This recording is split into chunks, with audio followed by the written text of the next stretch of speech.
We've got some breaking news out of soccer where it appears the Champions League final will be moved out of St. Petersburg, Russia. That's the latest coming from the Associated Press. The UEFA Executive Committee has called an emergency meeting that it's going to get underway 4 a.m. Eastern Friday. This is all in response to Russia's invasion of Ukraine, and the Champions League final scheduled for May 28th. Meantime, the Ukrainian Premier League suspended play earlier today, with CBS Sports confirming again that UEFA drawing up contingency plans for alternative venues, although nothing has been decided again until tomorrow. All right, let's bring in James Benge to talk about this breaking news. James, what more can you tell us? What's the very latest right now? Yeah, so as you said, Tommy, UEFA will be meeting tomorrow around 10 a.m. European time, 4 a.m. Eastern time, to confirm what we kind of know now is inevitable, that the Champions League final will be stripped from St. Petersburg. I wouldn't necessarily expect to see an announcement made on where it will take place next. UEFA have obviously had to be very flexible on Champions League finals in the last few COVID-afflicted years, so they know what they're doing. And I think one of the things they'll try to do, just from a footballing perspective, is see how the draw pans out, see which teams are in the latter stages of the competition, and who might need to, where might be a logical place to host. There are other things to discuss as well. Some of them are relatively minor, or well, nothing's relatively minor, but Spartak Moscow are still part of the Europa League. Zenit St. Petersburg, if they win against Real Betis tonight, could be as well. There's also Russia's upcoming World Cup qualifiers. They're due to host Poland next month. Can that go ahead in Russia? And then, bigger picture stuff as well. Gazprom is a leading sponsor of the Champions League, Russian state-backed energy firm. All these things will be up for debate. So while we expect quite swiftly after the meeting to be told officially, as we expect to happen, that the Champions League final will be moved, there are a lot of matters for UEFA to unpack over the next few days and hours in this meeting and beyond.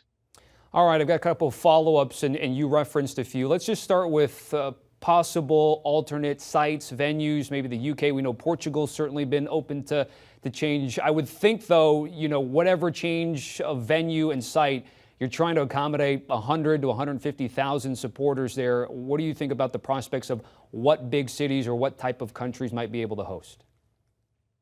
Yeah, I mean, obviously the key criteria is the stadium of at least 60,000. Now, there are plenty of those dotted around Europe. London is very well placed. It's obviously just hosted the Euro 2020 final, not entirely successfully, but the tournament as well, a lot of the tournament as well as a whole.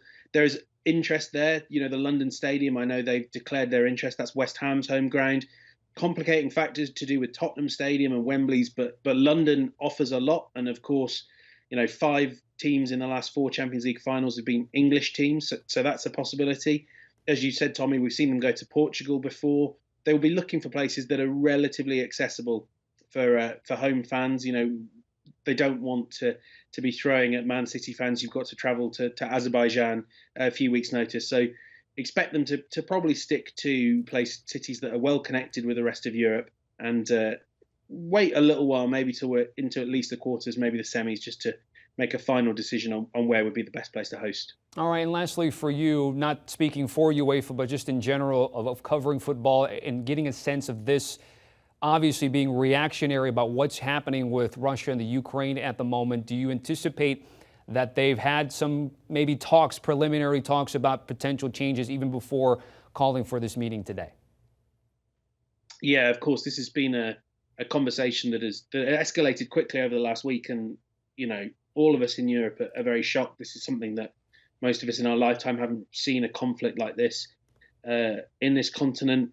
The conversation has been going on for a long time. When I spoke to people at UEFA earlier in the week, the talk was about assessing the situation. Then Monday, Tuesday, it became clear that they were going to have to take action. So they've been working quickly through this. There's a lot to unpack. And one thing to note about the executive committee, every single member of that will be attending the meeting tomorrow. That includes a Russian representative who's on the board of Zenit St. Petersburg and also on the board of Gazprom, a major sponsor. Russia is, of course, naturally, it's a major player in European politics, and therefore it's a major player in European football. And there is a great deal for UEFA to unpack here. Strong ties, corporate ties. The desire to host these games. Russia always has it. So It has been a very complicated process for UEFA. Obviously, we know now that it will, the final will move, and it may be a very long time before Russia hosts international competitions again. But it's been a big part of their foreign policy, with the Olympics, the Winter Olympics, the World Cup. So a lot of organisations, I think, have a lot of, like UEFA, have a lot of unpacking to do of some of the deals they've made over the last few years, and we will see a lot of that happening over the days and weeks and months to follow. James, certainly appreciate you breaking it down on CBS Sports HQ. You can also check out his full write-up on cbssports.com.